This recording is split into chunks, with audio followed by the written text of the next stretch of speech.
Welcome to the big island of Hawaii.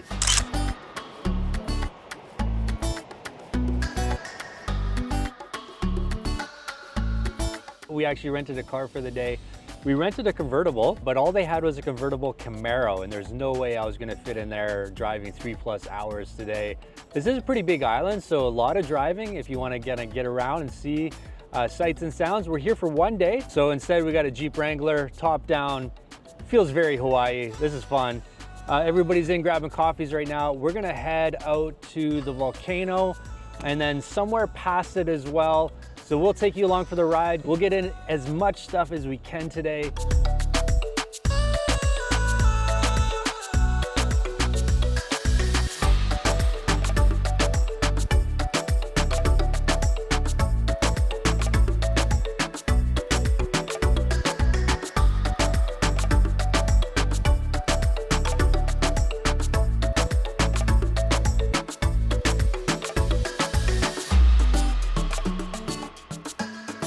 We are at Punaluʻu Beach.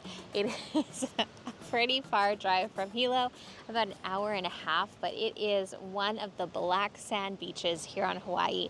This is lava rock that has been crushed into sand, and so the sand is like really truly like super coarse. It's really neat. It is a strong current. They are warning people against going into the water today. As you can see, it's kind of an overcast, windy day, and so they don't want anybody to get caught up in any of the undercurrents. So come enjoy the sand. There are sea turtles here. We haven't spotted any yet, but we'll keep our eyes open. But this is definitely a really beautiful drive and a really cool place to come. It feels like untouched Hawaii. It's gorgeous.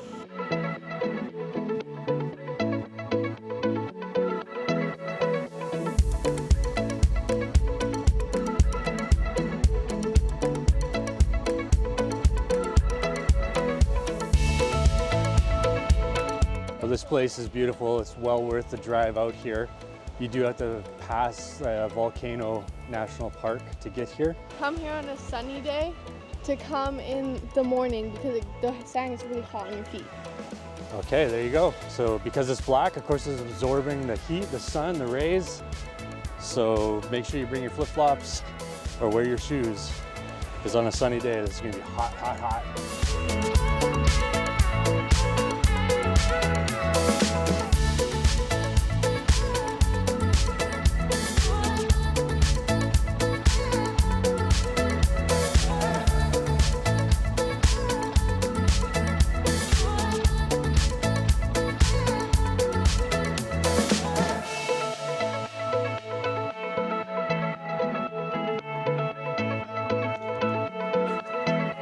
I have no idea what we're walking into here. This is obviously all abandoned, all just garbage everywhere, falling apart. But it must have been an old kind of part of the park or something. I mean, it looks like it was beautiful once upon a time. Yeah. Not going into the buildings though, because they look like they're gonna fall down.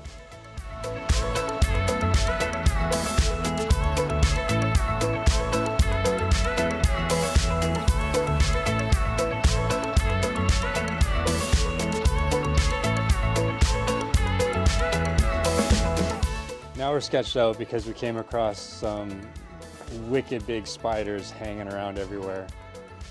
And so now we're walking back through this thing. Just sketched. All right, we made it out. We made it out alive, guys. Let's continue the adventure. Oh, I hit a web. I hit a web. That's messed up. No.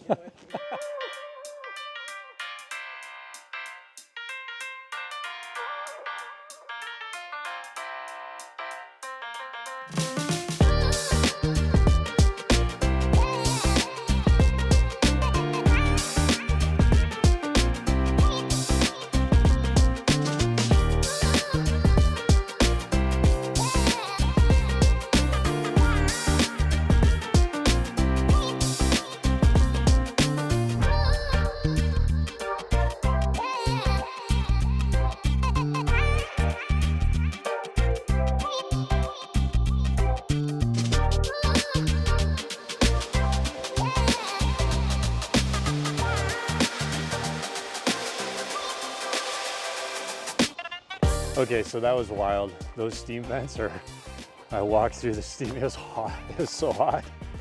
That was insane.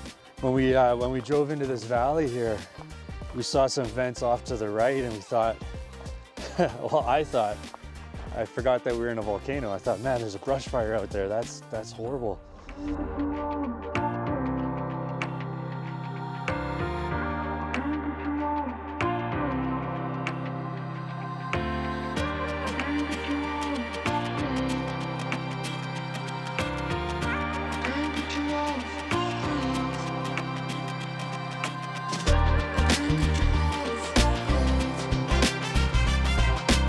So kind of interesting, while we were looking at this view of the crater, there was an older couple that had been here before the last eruption, and they said that it's completely different. It's unlike anything they remember. So that's kind of cool, just the ever-changing landscape of an active volcano is pretty wild.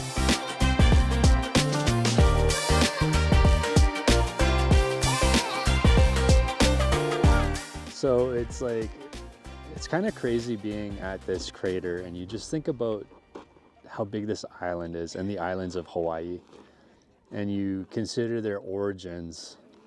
It just ends up being like this mind-blowing thing, you know, like you're driving for an hour and a half to get here, and then you see kind of this genesis of an entire island. It's wild. It's actually pretty. It's been pretty cool. Yeah. It makes you feel small. Absolutely.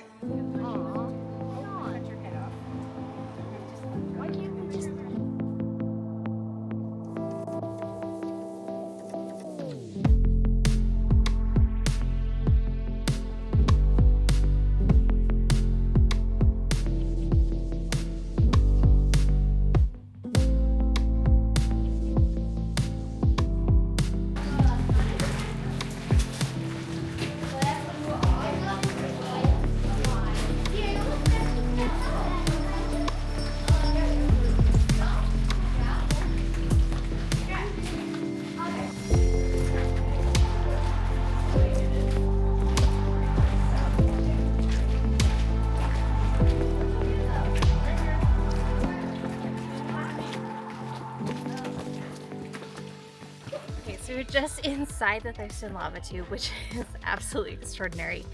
It is one of the branches that the lava went through. There's no risk anymore, other than maybe bonking your head or stepping in a big puddle.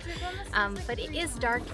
There are like kind of lights periodically around the tube, so you're not really gonna be in the dark. But it just kind of feels fun and eerie, and I don't know, just really neat. Do keep in mind that if you are on the taller side, unlike me, you probably are going to need to duck in spots. So be watching for those low-lying ledges. Lucas was doing some squats the whole way through, but definitely cool. And then out here, the walk and the drive to the Thurston lava tube literally feels like Jurassic Park. So can you get any better than Volcanoes and Jurassic Park in the same spot? I don't think so. So we were just chatting while we were walking here about the price of some of the excursions that the cruise line offers. It's like $230 or $280 a person to do an excursion that saw the black sand beach and the lava tube, did some Volcano National Park, and then went to Big Island Candy. So we opted to rent our car, and it cost us about $130 for the day, and then $30 to get into the park for the car. And we've seen all of that and more, so like we've had the freedom to just drive around. So I would highly recommend just rent a car. It's super easy. There's only 2 highways, so you're not going to get lost. It's been it's been really cool.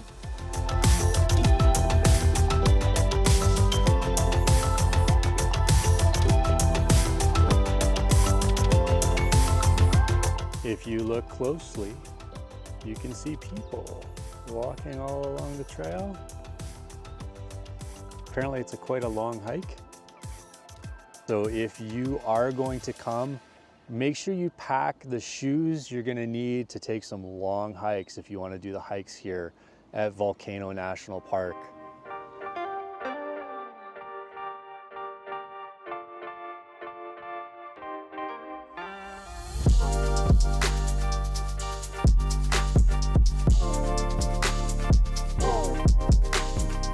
we've hit probably what keeps this island so green, torrential downpours of rain. We had to pull over, put our top back on our Jeep. This is actually our first time having a torrential kind of downpour here in Hawaii. So it's pretty cool. Other than when you're going 55 miles an hour with the top off, then it's not so cool.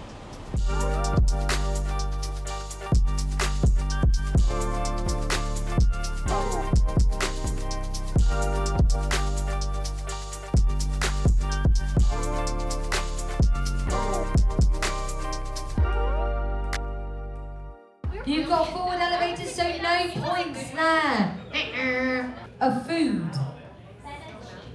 Feta cheese. I love feta cheese. Anyone else got feta cheese? I haven't got feta cheese, but it means you get a point. Well done you, beautiful. I like the applaud. You can do that for everyone. They both tied equally each side, which means you each get a medallion.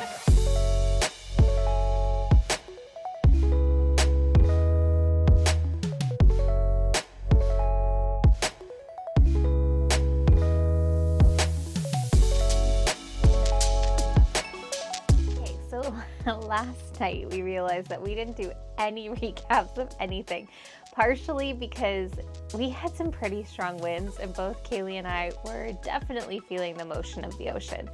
We went up to guest services, were able to get some seasickness tablets to take and some ginger ale, but by the time the show was finished, I was toast. So we completely forgot to wrap anything up. So I'm gonna go by my best memories of all of the things last night. Forgive me if I miss anything.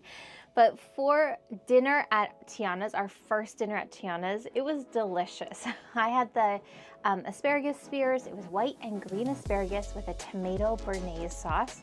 Now, our waiter informed us, like kind of educated us on these white asparagus spears, and they are grown in shade. So they've never produced chlorophyll, and so they don't turn green, but it also keeps them a little bit bitter. So when you have those white asparagus spears that are just a little on the bitter side, with the green asparagus spears that are a little bit on the sweeter side, and that delicious herby béarnaise sauce with the tomato mixed in, it was so good. It was definitely an amazing starter. Then for the entree, I got the trio of veal, which I was a little bit on the fence about getting. I really enjoy beef, but it seemed like a lot of beef, and it was. I wish that there was maybe a vegetable or something else. It was pulled veal, like kind of, I don't remember the technical type of pasta, but think like a ravioli or a tortellini, where it was pasta stuffed with veal and then a veal tenderloin, which was amazing, but there was nothing but meat on that platter. So I would have loved to have something else. I'm glad I got the asparagus to start so that there was at least one vegetable in my whole meal. And then the banoffee pie at the end. So if you like bananas, if you like banana cream, this is not a banana cream pie, but if you like that kind of flavor profile, you will like the banoffee pie. I do. I really enjoy bananas and banana cream. So bananas, caramel, whipped cream on a pie crust. That sounds amazing. For me, Tiana's place, great meal. I started with the hot crab dip, and what I love about this is the crab really was the star. I hate it when something's called crab dip and then like it's seasoned in a way that you just don't get that nice, beautiful crab essence. Crab was the star. I highly recommend the crab dip. It is a hot dip, and you're gonna get little crostinis that you can dip in there. The only flaw is they could have used like 1 or 2 more crostinis just to kind of finish out, because it's quite a bit of dip that you get in that crab dip. I also chose to do the soup, and so I got the wild mushroom soup, cream of wild mushroom soup. Now, if you're looking for chunks of mushroom in your soup, this is not gonna be it. This is a pureed soup, but again, mushroom was the star. Like, the depth of flavor of mushroom in this soup is well seasoned, it was beautiful, but it elevated the mushroom as opposed to just over seasoning it. Fantastic. If you like mushrooms, this is a great soup. For my entree, I got the trio of veal as well, and I will say in terms of protein, it was my, it was my favorite protein of this trip so far. Close second was tonight with the crispy duck breast. That was so good. But that veal steak was unbelievable. It was tender. It was full of flavors. Very, very good. Unlike Lisa, I was not missing the vegetables at all. Give me meat, more meat, please. For dessert, I had the same thing that Lisa had, that banana kind of inspired pie. Unbelievable. If you like banana again is the star of that thing. It's not too sweet, like it really is a good balanced dessert. And of course I drank it with black coffee, which is a perfect complement to that. So it's a great way to finish out a meal. That was my experience at Tiana's place. And by the way, I don't know if you can see this, but I am wearing a winner medallion because I was a part of a winning team in trivia. Now, I was telling our team, because we met some people from Tennessee and they're part of our team, and I was telling them, I feel like I'm back in high school when I got to put my name on a group project and get that A by not super contributing. This brought me back to high school because I did not contribute anything to this, but I'm gonna wear it proudly anyway. And then we watched the Golden Mickeys, and we had seen the Golden Mickeys on our first cruise, and it was just as delightful. Was it the best Disney show we've seen at sea? No, it wasn't. But was it entertaining? Yes. Were the performers amazing? Yes. So all in all, a very good way of spending an evening. Now, in terms of Golden Mickeys, the show last night, it's funny, I hear Lisa, I heard Lisa kind of give her take on Golden Mickeys, you know, not being like the greatest. And yeah, I get what she's saying. I don't think it's the greatest, but in terms of, I found the approach like actually very emotionally moving. It was very kind of inspirational. There was a story arc of the main, I won't give anything away, but the main character of the show. I found it really inspirational. I thought it was very well done. And all of the things, it wasn't as good, you know, the aerials and all the different things that come with some of these bigger shows weren't quite there in terms of spectacular. But I thought the story arc of the actual presentation was I mean, it moved me, and I just don't get moved. So it was good.